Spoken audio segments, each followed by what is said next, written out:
Home guard भरती 2026 महाराष्ट्र। नमस्कार विद्यार्थी मित्रांनो, तुमच्यासाठी अतिशय आनंदाची बातमी घेऊन आलाय। 2026 मध्ये होमगार्डची भरती या ठिकाणी निघत आहे, लक्षात ठेवा, ठीक आहे। आणि होमगार्ड भरतीमध्ये शिक्षण फक्त 10वी पास लागते। महाराष्ट्रातील आपण कोणत्याही जिल्ह्यातले असाल तर मुलं मुलींना फॉर्म भरता येते। आणि त्याचबरोबर जे यामध्ये जर आपलं सिलेक्शन झालं तर पगार सुद्धा यामध्ये 1200 रुपये रोज जे होमगार्डला राहते। आणि होमगार्डमध्ये सिलेक्शन होण्याचे जास्त चान्स आहे। मी तुम्हाला असं कोण सांगू राहिलो, होमगार्ड भरतीमध्ये कोणताही पेपर नाही, यामध्ये कोणताही आपलं मुलाखत नाही आहे। आपलं मैदानी चाचणीवर यामध्ये सिलेक्शन होणार आहे। 1600 मीटर रनिंग झाला आणि गोळाफेक झाला, आणि महिला उमेदवारांसाठी 800 मीटर रनिंग झालं, गोळाफेक झालं, याच्यावरच आपलं सिलेक्शन होते। आणि आपल्याला तांत्रिकचे सुद्धा मार्क भेटते, जसं ITI वगैरे झालं असेल तुमचं, त्याचबरोबर खेळाडू असाल, त्याचबरोबर तुम्ही या ठिकाणी स्पोर्टमधून असाल तर याचे सुद्धा आपल्याला जे NCC वगैरे असेल तर याचे सुद्धा बोनस मार्क्स भेटते, लक्षात ठेवा। तर जास्त चान्सेस आहे सिलेक्शन होण्याची। आणि भरपूर विद्यार्थ्यांचे कमेंट होते की सर होमगार्डची भरती कधी निघणार आहे, यावर एक व्हिडिओ बनवा। तर मेन तुम्हाला याबद्दल सांगणार आहे, सर्व जिल्ह्यांची माहिती सांगणार आहे। गोंदिया झालं, सोलापूर झालं, त्याचबरोबर परभणी जिल्हा झालं, सातारा, नांदेड, रत्नागिरी, जळगाव, चंद्रपूर, यवतमाळ, सिंधुदुर्ग, धुळे, हिंगोली, अमरावती, बीड, धाराशिव, वाशिम, भंडारा, नंदुरबार, गडचिरोली, रायगड, लातूर, पुणे, सांगली, नाशिक, कोल्हापूर, वर्धा, छत्रपती संभाजी महाराज नगर, नागपूर, जालना, अकोला, अहिल्यानगर, बुलढाणा, बृहन्मुंबई, ठाणे, पालघर या सर्व जिल्ह्याबद्दल आपण आजच्या व्हिडिओच्या माध्यमातून बोलणार आहे। आजचा व्हिडिओ खूप महत्त्वाचा होणार आहे, व्हिडिओ शेवटपर्यंत बघा आणि व्हिडिओला आताच लाईक करा। नमस्कार विद्यार्थी मित्रांनो, माझी नोकरी कॉर्नर यूट्यूब चॅनलवर मी गोपाल वानखडे तुमचं सर्वांचं सहर्ष स्वागत करतो। तर मित्रांनो, व्हिडिओचा थंबनेल बघून तुमच्या लक्षात आलं असेल की आपला व्हिडिओ कोणत्या टॉपिकवर होणार आहे। व्हिडिओ सुरू करण्याच्या आधी आपल्या यूट्यूब चॅनलला सबस्क्राइब करा, जेणेकरून प्रत्येक भरतीचे अपडेट तुमच्यापर्यंत सर्वात आधी पोहोचेल। जास्त करून होमगार्ड भरतीच्या रिलेटेड जास्त व्हिडिओ आपल्या चॅनलवर अपलोड करत असतो, आणि 10वी 12वी पास भरतीच्या रिलेटेड जास्त व्हिडिओ आपल्या चॅनलवर अपलोड करत असतो। व्हिडिओ सुरू करण्याच्या अगोदर सर्वांना एक रिक्वेस्ट आहे, तुम्ही आपला व्हिडिओ कोणत्या जिल्ह्यातून पोहोचू राहिला नक्की कमेंट बॉक्समध्ये सांगा, जेणेकरून मला सुद्धा अंदाज लागणार आहे की आपला व्हिडिओ कोणकोणत्या जिल्ह्यापर्यंत पोहोचू राहिला। तर पहा विद्यार्थी मित्रांनो, होमगार्डमध्ये जर आपलं सिलेक्शन झालं तर यामध्ये जे विद्यार्थी मित्रांनो भरपूर काही फायदे आपल्याला यामध्ये रिझर्वेशन भेटते, आरक्षण भेटते। पोलीस भरतीमध्ये जर आपण फॉर्म वगैरे भरला तर आपल्याला आरक्षण भेटते, लक्षात ठेवा, ठीक आहे। तर आणि होमगार्डचा जो कडापा हा काही ना काही या ठिकाणी कडाप कमी जातो, एक लक्षात ठेवा, ठीक आहे। हे काही आपले यामध्ये फायदे एक लक्षात ठेवा। आणि रोज सुद्धा 1200 रुपये प्लस रोज आपल्याला यामध्ये होमगार्डमध्ये भेटते, एक लक्षात ठेवा, ठीक आहे। तर आता होमगार्ड भरतीमध्ये जे वयोमर्यादा लागते 20 ते 50 वर्षापर्यंत वयोमर्यादा लागते। शिक्षण फक्त 10वी पास लागते, मुलं मुली फॉर्म भरू शकता। आणि यामध्ये जो रोज भेटते आपल्याला 1200 रुपये प्लस आपल्याला एका दिवसाचा ड्युटीचा रोज आपल्याला भेटते यामध्ये, ठीक आहे। आणि त्याचबरोबर यामध्ये आपण उंचीचा जर आपण विचार केला, पुरुष उमेदवारांसाठी उंची 162 सेंटीमीटर लागते, आणि महिला उमेदवारांसाठी उंची 150 सेंटीमीटर, छाती 76 सेंटीमीटर, फुगून 5 सेंटीमीटर भरली पाहिजे, ठीक आहे। एवढंच यामध्ये आहे। आणि त्याचबरोबर ग्राउंडचा जर आपण यामध्ये विचार केला तर ग्राउंड यामध्ये किती आहे तर ते तुम्हाला सांगून देतो। यामध्ये फक्त 2च इव्हेंट आहे, पुरुष उमेदवारांसाठी आणि महिला उमेदवारांसाठी। तर 1600 मीटर रनिंग आहे पुरुष उमेदवारांसाठी, 5 मिनिट 10 सेकंडपर्यंत रनिंग मारली 20 मार्क भेटते, 5 मिनिट 10 सेकंड ते 5 मिनिट 30 सेकंडपर्यंत रनिंग मारली 18 मार्क भेटते, 5 मिनिट 30 सेकंड ते 5 मिनिट 50 सेकंडपर्यंत रनिंग मारली 16 मार्क भेटते, 5 मिनिट 50 सेकंड ते 6 मिनिट 10 सेकंडपर्यंत रनिंग मारली 14 मार्क भेटते, 6 मिनिट 10 सेकंड ते 6 मिनिट 30 सेकंडपर्यंत रनिंग मारली 12 मार्क भेटते, 6 मिनिट 30 सेकंड ते 6 मिनिट 50 सेकंडपर्यंत रनिंग मारली 10 मार्क भेटते, 6 मिनिट 50 सेकंड ते 7 मिनिट 10 सेकंडपर्यंत रनिंग मारली 6 मार्क भेटते। आणि महिला उमेदवारांसाठी जर आपण ग्राउंड पाहिलं, महिला उमेदवारांसाठी 800 मीटर रनिंग आहे, 2 मिनिट 50 सेकंडपर्यंत किंवा त्यापेक्षा कमी आले तर 25 मार्क भेटते, 2 मिनिट 50 सेकंड ते 3 मिनिटपर्यंत आले तर 22 मार्क भेटते, 3 मिनिट ते 3 मिनिट 10 सेकंडपर्यंत रनिंग मारली 18 मार्क भेटते, 3 मिनिट 10 सेकंड ते 3 मिनिट 20 सेकंडपर्यंत रनिंग मारली 14 मार्क, 3 मिनिट 20 सेकंड ते 3 मिनिट 30 सेकंडपर्यंत रनिंग मारली 10 मार्क, 3 मिनिट 30 सेकंड ते 3 मिनिट 40 सेकंडपर्यंत रनिंग मारली 6 मार्क। तर अशा प्रकारे मार्क आपल्याला यामध्ये भेटते। आणि त्याचबरोबर तुम्ही जर 3 मिनिट 40 सेकंड ते 3 मिनिट 50 सेकंडपर्यंत रनिंग मारली 4 मार्क, 3 मिनिट 50 सेकंड ते 4 मिनिटापर्यंत मारली 2 मार्क, ठीक आहे।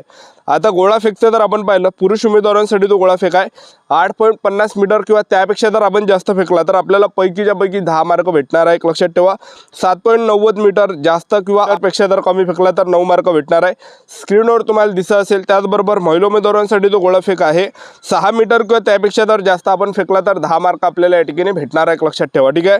तर एवढं काही आहे, तर तुम्ही स्क्रीनवर या ठिकाणी बघू शकता। आणि त्याचबरोबर आपल्याला तांत्रिकचे मार्क भेटते, जसं तुमचं या ठिकाणी ITI असेल तर याचे बोनस मार्क्स आपल्याला भेटणार आहे। खेळाडू असाल तुम्ही, खेळामध्ये जर प्रावीण्य असाल तर तुम्हाला याचे बोनस मार्क्स भेटणार आहे। तुम्ही जर या ठिकाणी NCC A certificate, B certificate, C certificate असेल तर याचे सुद्धा बोनस मार्क्स आपल्याला भेटणार आहे। त्याचबरोबर नागरी संरक्षण सेवेत परंतु स्थानिक ठिकाणी 2 प्रशिक्षण पूर्ण केलेले प्रमाणपत्र धारक असेल तर बोनस मार्क भेटते।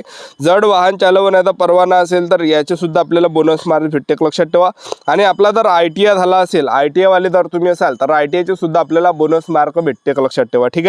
तर एवढे काही बोनस मार्क भेटते। तर याचा सुद्धा आपल्याला फायदा त्या ठिकाणी होते, लक्षात ठेवा. ठीक आहे. तर अशा प्रकारे संपूर्ण निवड प्रक्रिया होमगार्ड भरतीचं जे सिलेक्शन आहे ग्राउंडच्या बेसवर होते.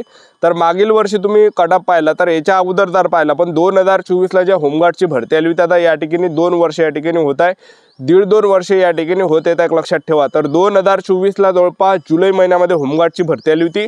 तेव्हापासून जे विद्यार्थी मित्रांनो होमगार्डची भरती निघाली नाही, लक्षात ठेवा. आता होमगार्डची जी भरती निघणार आहे, तर मागील वर्षी जर आपण पाहिलं, मागील 2024ला जे होमगार्डची भरती निघाली होती, बाकी सर्व जिल्ह्यामध्ये निघाली, फक्त गोंदिया जिल्ह्यामध्ये निघाली नव्हती, परभणी जिल्ह्यामध्ये आणि सोलापूर जिल्हा, ह्या 3 जिल्ह्यामध्ये जे विद्यार्थी मित्रांनो होमगार्डची भरती निघाली नव्हती आणि बाकीच्या जिल्ह्यामध्ये होमगार्डची भरती निघाली होती.